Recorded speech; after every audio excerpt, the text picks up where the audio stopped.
Hi, everyone. Welcome to the Women at the Top podcast interview series. My name is Regina Barr, and I'm the founder of the Women at the Top Network, and I will be your host today. For those of you who don't know us, Women at the Top is a community of like-minded women who are focused on our mission. And our mission is simply put to empower aspiring women to lead. Joining me today, I'm so excited, is Sue Bingham, author of Creating the High Performance Workplace. And before we get started, I do want to tell you a little bit about Sue.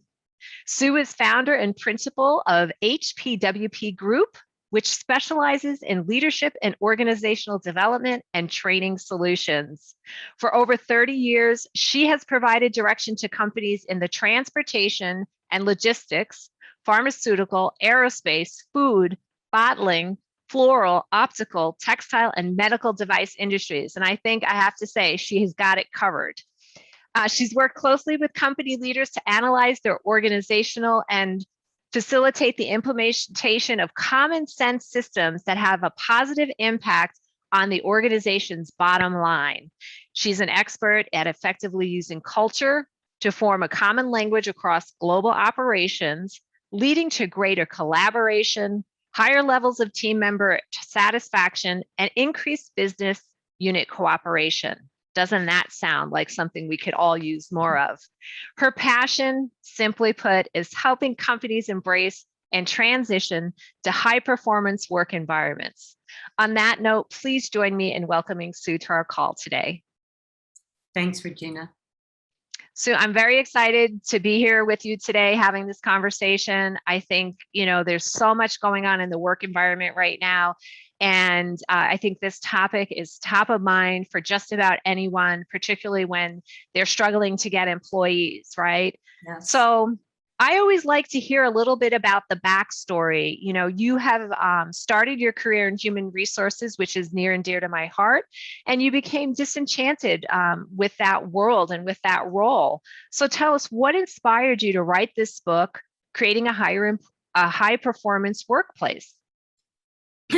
Well, it was actually many decades ago almost that I had my first human resource job, and it was with a large aerospace company that was 7,000 people on site, about 3,000 were union. So it was a real new experience for me. And I think what I didn't like and I became disenchanted with is that there was such a focus on rules versus development, training and development for leaders. We sort of had this assumption that we can't trust leaders to talk to their employees, especially frontline leaders. What we have to do is we have to have a lot of policies so that everything's black and white and they don't have to think. And I found that, I also found that human resources was widely perceived as an obstacle to productivity and getting things done.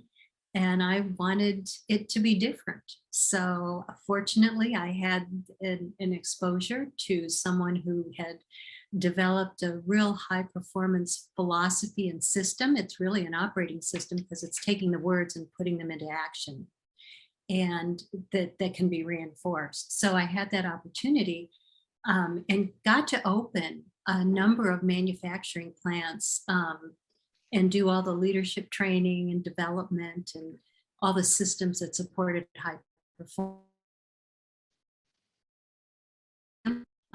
And in manufacturing, in a high performance workplace, there are no time clocks. Everybody's salaried. You can't tell the beginning or end of a shift because people are talking to each other. Nobody's sweating the few minutes. Yeah. It's just a great, people welcome you when you walk in the door. It's just a great place to be. So I went on to continue to try to do that for more companies. Well, I think that's fabulous. And I think most of the folks that are watching or listening in today would agree, we don't need more policies, right? We need people that are empowered to do the right things. And if you have your book, just go ahead and hold that up for a moment so folks could see the cover. So if you're looking for a book, it's a little hard to see. It doesn't do very well. That's okay. It's hard to see with the background. It's for those that want to see it, I'll repeat the name of the book again. It's Creating a High Performance Workplace. And so what I really love about what you just said is you talked about we don't need more policies, right? And your book specifically talks about a roadmap for leaders who want to do the right thing. And it contains 8 elements to create and sustain a high trust organization, which I think that's what we need more of is trust. So tell us a little bit about what are those 8 elements and what is magic about these particular elements? Boy, magic is that they're so foundational and authentic.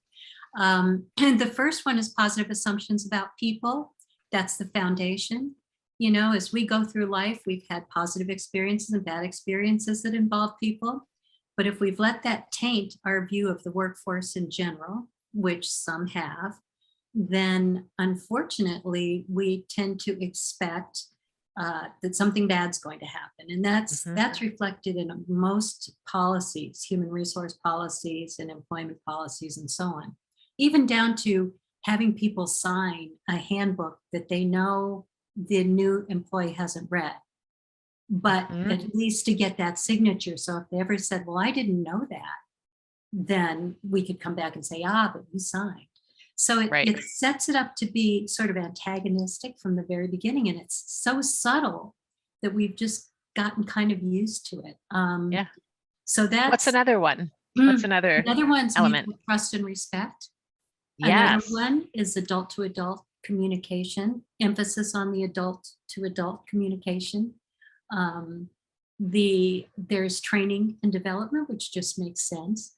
There's competitive wages and benefits, which again just makes sense. Right. Our goal with that is to make it a non-issue.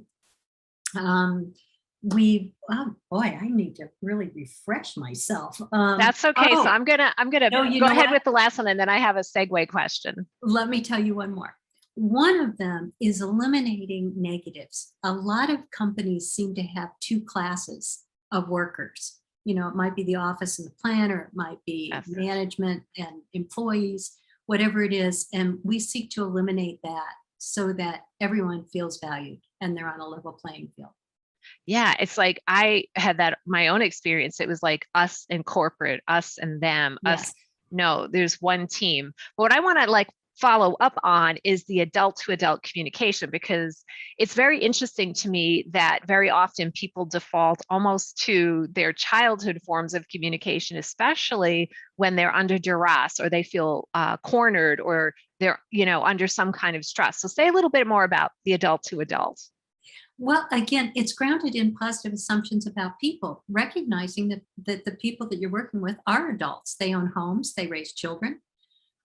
They get themselves to and from work just fine without any specific direction. And yet somehow when they come through the door at a workplace, we tend to, if we're in a position of authority, speak to them almost like they're children. And that doesn't make any sense. And of course, the policies reinforce that as well, but it makes no sense. And and what our clients tell us is that adult to adult communication is one of the things that they really, it's an aha for them, and they hold on to it. Yeah, I think it really stands out because I see that a lot in companies, and I think to myself, wow, this is not how you empower employees. This is how you shut them down at a time when service is at an all-time low in companies and companies are struggling to get employees. So I think that's a really powerful one.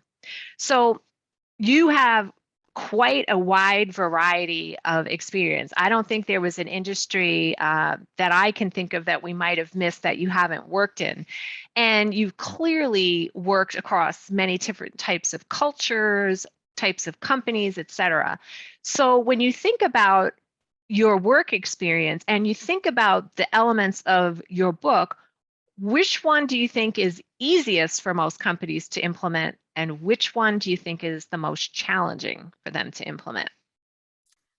That's a really good question. I think the easiest to implement is once they have the aha about, if I operate off of positive assumptions about people, I'm going to behave one way. If I operate off of negative assumptions, I'm going to behave another way. I think when they get that aha, and then it's reinforced, and they sort of build a community around anybody that, and we all do naturally tend to have a negative assumption or say something. Somebody will say, is that a negative assumption about people? So it keeps people really focused on believing the best, because that drives behaviors. So I think that's the easiest one because it's such a big aha for them. I think the hardest one by far is trust. And even though positive assumptions is one of the elements that builds trust, trust still comes hard. I mean, people still argue about, does trust need to be earned, or does trust need to be violated, in order to lose it? And I think that's the biggest one. And we're looking at a workforce of a lot of cynical people. They've sort of survived this, pretty autocratic regime, and they're just used to staying right below the water level. The radar, yeah. They don't want to rock the boat, so to speak, because they've learned how to survive. And unfortunately, leaders, we have trained them to do that, to be fearful of, taking a risk or doing something that might rock that boat. I want to mention something that's interesting to me, because we are experiencing a worker shortage, right? A lot of companies are talking about how difficult it is to hire. And what's interesting to me is some of the studies are showing, particularly right now, pandemic aside, that some people are reluctant to come back to work because of, the pandemic and some of the outlying issues with that. But some of them have said, as a result of the pandemic, they are looking for more meaningful work. And I think, with what you're talking about, creating an environment in which you can make a lasting and meaningful impact or difference at work can seem complicated. So, what makes a high performance culture sustainable in your viewpoint? Well, it starts with the leadership. It always starts with the leadership. And I think what makes it sustainable, where I've seen it be sustainable, is when it's as an important priority and initiative in the planning and the work that's done, that's focused on every year. Every year, it's a focus on the how. How are we doing? How are we getting our work done? The numbers, you can set goals and you can talk about new products and services and so on, but how do we achieve that usually isn't a specific priority. It isn't a specific objective. High performance companies make it a priority every year. So it's interesting because frequently, and I'm sure you come across this as well, when I'm working with clients where there's issues or challenges, I find myself getting into a conversation about not just the what, but the how. The what doesn't typically get people into trouble. It typically is that how. And so I think what you're talking about here, by having that be a focus, the how, is really critical. And talking about what will we do as an organization, also the converse, what won't we do as an organization? So all of that plays into a how. And so I'm really glad that you make it an emphasis in your book on that how, if you will. So I also want to mention, you talked about it's critical in creating that kind of dynamic environment, it's the leadership. So in my experience, a lot of times when we're trying to propagate change in an organization, it has to come from the top down. So what are the barriers to getting senior and middle management, engaged and on board with these concepts, and how do we overcome them? A really good question. And by the way, if I had all the perfect answers to that, I'd really be wealthy. But what I would tell you is that the senior leaders that we work with are sort of their own avatar. They are courageous. They're risk takers. They're visionaries. They're not autocratic, and those people find us and and the culture is just a way for them to express how they feel business should be done. That's not hard with those. So I don't have any trouble with those leaders. They'll reach out to us and contact us. On the other hand, the thing that I find is the hardest is the human resources department. Corporate human resources department. That's the group. It's so ironic because that's the group I come from. They're the ones who really put up a number of the obstacles for us getting in. And of course, we're referred to the human resource people. So many times we can't get to the decision makers. So I'd say 97% of our business comes from referrals from one executive to another. As it relates to the middle managers, they need to have an experience. They need to not just go through training because skills can be learned. They need to go through a process where they look at the workforce in a different way and they sort of analyze how they've been managed and how they want to manage. And once we do an experiential workshop that turns them into different managers. It's interesting, again, you talked about earlier, HR really wants to focus on policy and procedures and black and white and cross the T and dot the I. And you mentioned the word courageous. And in my mind, when you have someone that's courageous, they're willing to take some risks and make mistakes. And it's very hard to have a policy around that kind of behavior, right? So we have to have an environment that allows us to have those behaviors exhibited, and in some ways also, I think, and I know this is one of your elements, reward those behaviors when someone is courageous enough to actually exhibit those behaviors. So now we talked a little bit about worker shortages, and I'm sure, like me, you're hearing things like turnover tsunami, resignation wave, and all these like scary things. It's like, oh my goodness, it's like we're never going to find workers. We hear about the Great Resignation, and so it's really important, I think, that companies focus on not only attracting but retaining employees. So I'm wondering, does having a high performance work culture help or hinder attracting new employees or retaining employees? So tell us a little bit about your thoughts on that. Well, as you can imagine, it helps. And the, companies in an area get a reputation. The companies that are not great to work for have that reputation. The companies that are a good place to work, people are lined up to do that.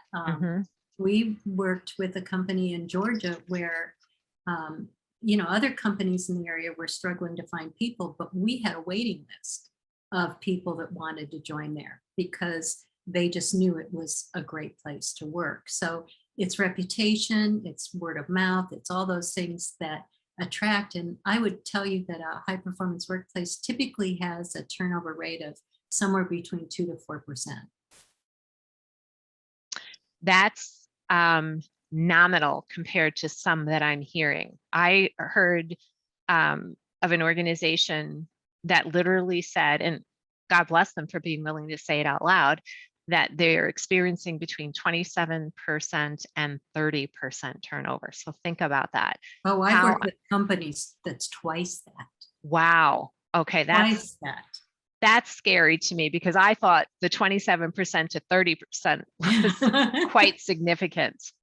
So I want to shift the conversation just a little bit because we have come out of a pandemic and that's created some unique challenges for many businesses. I mean, literally, I can't think of a business that wasn't touched. Even if your business grew by leaps and bounds, you were still impacted, right? Because you still had to find a way to staff and resource the work that you were doing. So how did you navigate during COVID? And what were some of the key learnings that you made that you'll carry forward in your own business? That is such a terrific question. We'd always worked remotely, so that wasn't a major issue for us at all. What was a major issue is that so much of what we had always done was in person and so experiential and interactive.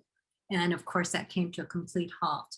What we did is took the opportunity to study the future of work and determine how things were changing, because you could tell they're changing and changing quickly.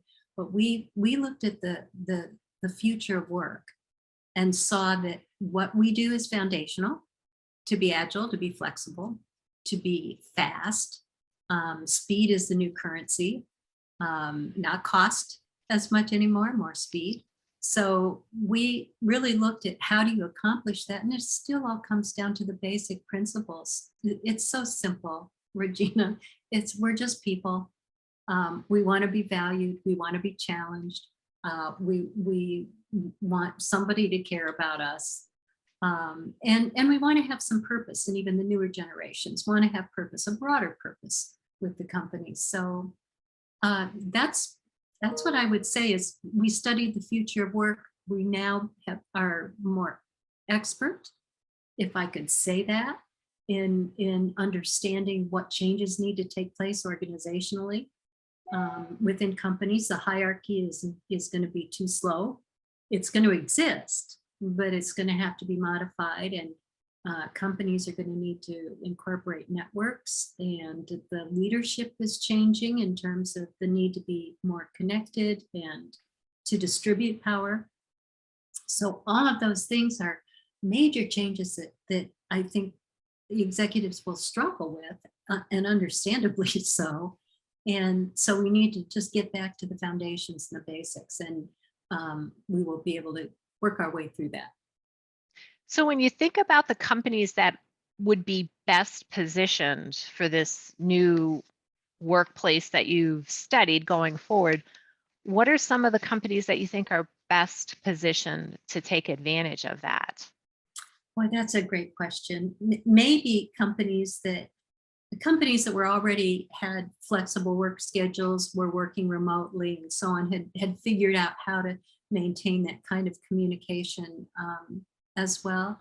But I think any company is capable of it with the right leadership. Okay. We're fond of saying that you can look at any problem or any success, and if you peel it back, it comes down to leadership. So now what would you say to companies who did adapt and they're trying to get workers to come back to the workplace? I'm seeing lots of flexibility now. Like one company was, literally we'll have you work 2 or 3 days on site, you pick the days.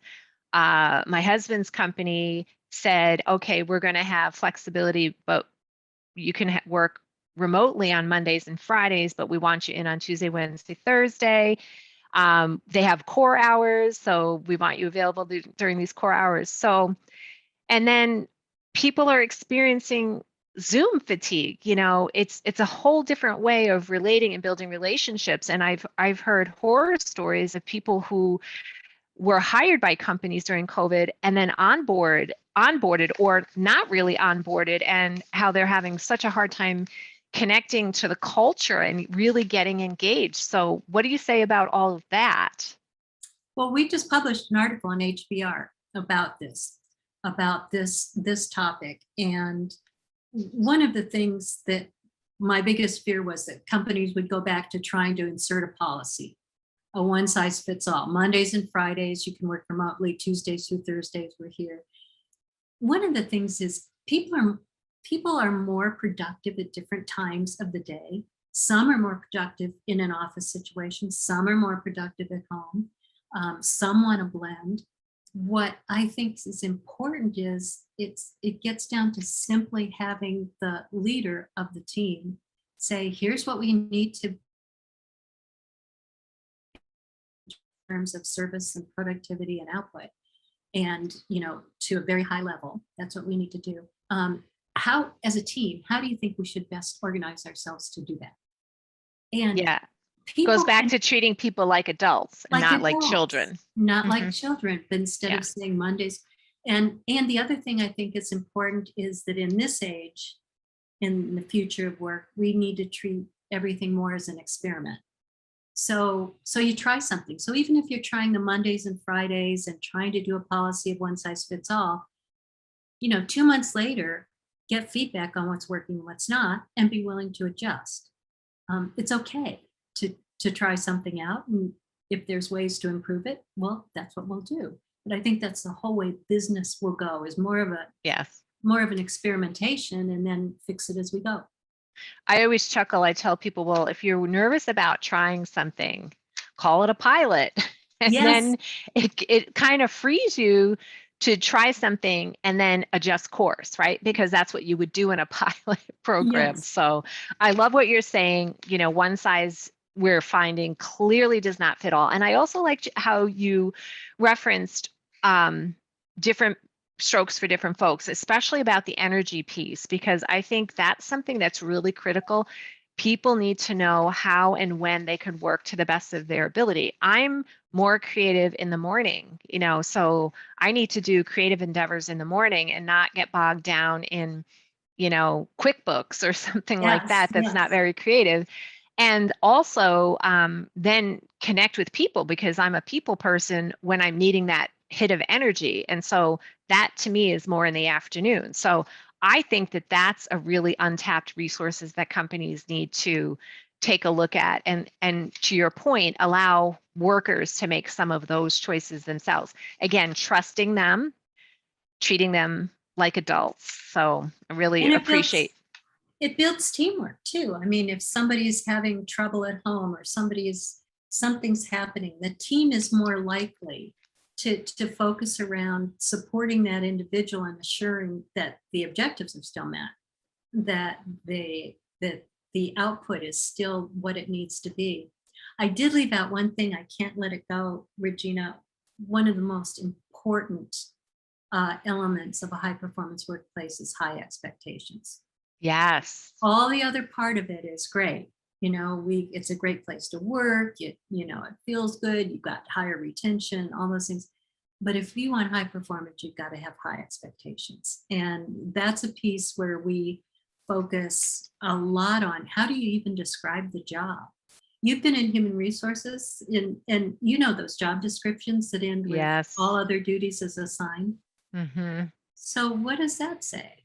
And then it's a list of tasks rather Right. than responsibilities and things that you're accountable for, and to what degree you're accountable for them, and to what quality, and having that set really high and not trying to hurt people if they're not obtaining perfection, but continually promoting and recognizing progress.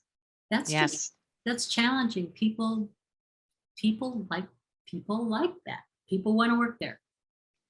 Yes. I think that's really important. And I am one of those people that thrive with high expectations. Yes. And I hold or have high expectations for those that work with me. So I am a make it happen kind of person. So I know the pros and cons of having high expectations, but I'm also willing to put the support in for people who are willing to partner with me Yes. on searching or trying to achieve those high expectations.